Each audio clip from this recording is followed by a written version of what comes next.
So in this last video, we're going to solve for the average. And the average is adding up a bunch of numbers and then dividing by their total, or dividing by the total numbers there are.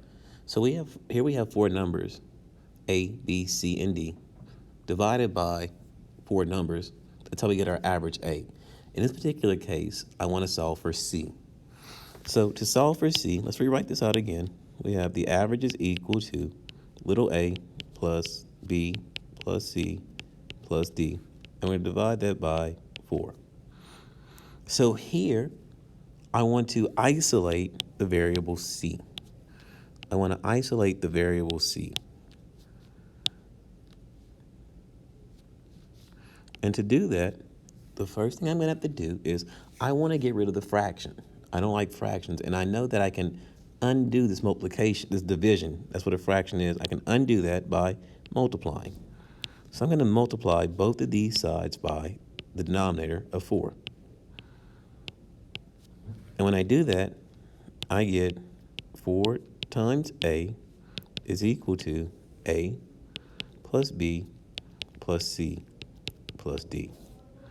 And again, I did that because I wanted these to eliminate each other. And so they're gone now. And I'm isolating the variable C again. I'm isolating the variable C still. So now I need to undo anything that's not C. And I undo all of this addition that's what's taking place by subtracting it. So I'm going to subtract all in one step. I'm going to do minus A, minus B, and minus D.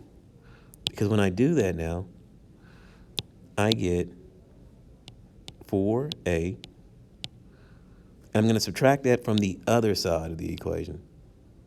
So I'm going to subtract, remember I'm doing minus A, minus B, and minus D. So I get 4A minus A minus B minus D.